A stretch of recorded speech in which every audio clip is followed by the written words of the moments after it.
السلام علیکم دوستوں، میں ملک جمشید بسم اللہ نرسری فارم چینل سے دوستوں آج میں آپ کو ایسے پودے کے بارے میں مکمل تفصیل کے ساتھ بتاؤں گا جس سے آپ ہزاروں کے لاکھوں کی تعداد میں پودے تیار کر سکتے ہیں۔ اگر گھر میں آپ اس کا ایک پودا بھی لگا دیں تو اس پودے سے آپ ہزاروں پودے تیار کر سکتے ہیں۔ اس پودے کو آسانی کے ساتھ تیار کیا جاتا ہے، اس کی زیادہ کیئر بھی نہیں کی جاتی۔ اس پودے کو آپ گملے میں بھی لگا سکتے ہیں اور اس سے ڈھیروں پودے تیار کر سکتے ہیں۔ تو اس سے پہلے اگر آپ ہماری ویڈیو پر نیو ہیں تو ہمارے چینل کو ضرور سبسکرائب کر دیں اور ہماری ویڈیو کو آخر تک ضرور دیکھیں گے، اس سے آپ کو بہت زیادہ فائدہ ہوگا۔ تو سٹارٹ کرتے ہیں اس ویڈیو کو۔ یہ ایک انوکھا اور خوبصورت سیکولنٹ پودا ہے جو اپنی پتلی پتیوں کے کناروں پر درجنوں چھوٹے ننھے پودے پیدا کرتا ہے۔ یہ ننھے پودے زمین پر گرتے ہیں، جڑ پکڑ لیتے ہیں اور نیا پودا بناتے ہیں۔ اسی وجہ سے اس پودے کو مدر آف تھاؤزینڈ اور مدر آف ملین بھی کہا جاتا ہے، اور یہی وجہ ہے کہ اسے کروڑوں بچوں والی ماں کہا جاتا ہے۔ اس پودے کی سب سے خاص بات یہ ہے کہ اس کے پتوں کے کناروں پر جو ننھے پودے بنتے ہیں وہ خود بخود زمین پر گر کر نئے پودے بن جاتے ہیں۔ یہ آسانی سے اگنے والا بہترین پودا ہے جو کہ گھریلو باغبانی کے لیے بہترین ہے۔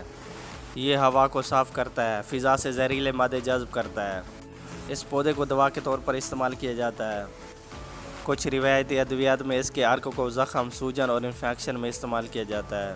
یہ پودا بہت زیادہ زہریلا ہوتا ہے۔ یہ جانوروں، بلی، کتا اور بچوں کے لیے نقصان دہ ہو سکتا ہے اگر کھا لیا جائے، کیونکہ اس میں کچھ زہریلے مادے ہوتے ہیں۔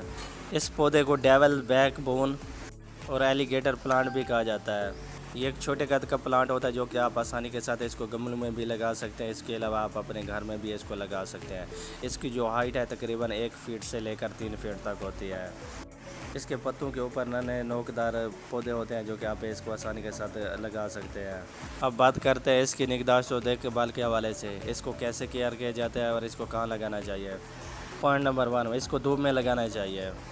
یہ پودا دھوپ میں زیادہ اچھی گروتھ کرتا ہے اور زیادہ پھولتا پھیلتا ہے۔ یہ پودا گرمیوں میں بہت سپیڈ کے ساتھ بڑھتا ہے۔ اس پودے کو ہمیشہ دھوپ والی جگہ پر لگانا چاہیے۔ پوائنٹ نمبر 2، مناسب پانی دینا چاہیے۔ اس پودے کو مناسب پانی دینا چاہیے، زیادہ پانی سے بچائیں۔ زیادہ پانی سے اس کی جڑیں خراب آتی ہیں۔ اس کو ہفتے میں 1 سے 2 بار پانی دینا چاہیے جب پودا بالکل خشک ہو جائے۔ پوائنٹ نمبر 3، مٹی اچھی ہونی چاہیے، یعنی کہ ایسی مٹی میں لگانا چاہیے جو کہ بہترین اور اچھی اور نکاسی والی مٹی ہو۔ پرانی اور خراب مٹی سے پرہیز کریں۔ پوائنٹ نمبر 4، مناسب کھاد کا استعمال۔ اس کو مہینے میں 1 بار لازمی DAP کھاد دیں اور اس کو تھوڑی مقدار میں کھاد دینی چاہیے۔ پوائنٹ نمبر 5، اس کی کٹائی اور پرورنگ کرنا۔